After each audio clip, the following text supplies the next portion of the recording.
سرک هده کابرای چو لای ماسی گرک اویشن ده ماسی پیدا ماسی گرک کابراش گوتی من نه تو ماسی با من بدهی من هاتوم فیرم که چون ماسی بگیرم تم ایوه خلق فیری ایش بکن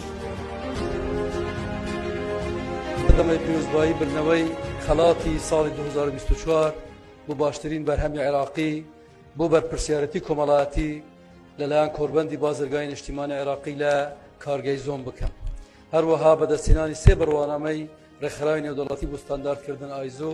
کە ئەمەش خۆی لە خۆیدا نیشانەی پێشکەوتن و باشتر ئیدارەکردنە لە ماوەی ساڵێکدا بەڕێزان ئەم پرۆژەیە کە بەڕێنمایی ڕاستەوخۆ و بە بڕیاری ڕاستەوخۆی جەنابی سەرۆک بارزانی و بەجێبەجێکردن و چاودێری ڕاستەوخۆ جەنابی مەلا مستەفا بارزانی و ئیلهام بەخش لە ڤژنی جەنابی سەرۆک وەزیران بۆ پشتیوانیکردنی کەرتی کشت و کاڵ نیشانە ئەو ئەمڕۆ ئەم پێشکەوتنە ئەلحەمدولیلا بەدی هاتووە کە لە خزمەتی هەموو خەڵکی کوردستاندایە و بە تایبەتی لە ناوچەکانی بارزان و ئاکرێ و ئامێدی و تا دەگەیە شەقڵاوە و ڕەواندز و بەرهەمەکانیشی بۆ هەموو عێراق و ئینشەڵڵا بۆ دەرەوەی عێراقیش لە داهاتوودا دەبینرێن و هەرێمی کوردستان دەبێتە خاوەنی یەکێک لەو بەرهەمە پێشکەوتوانەی کە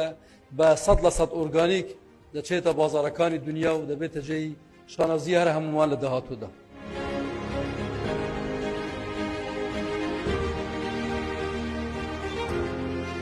بۆیە دووبارە سپاس و پێزانینی خۆم ئاراستەی کارگەی زووم و بەڕێوەبەران و سەرپەرشتیارانی دەکەم ومێد دەکەم سەدان ساڵی تر یادی دامەزراندن و سەرکەوتنەکانیان بکەنەوە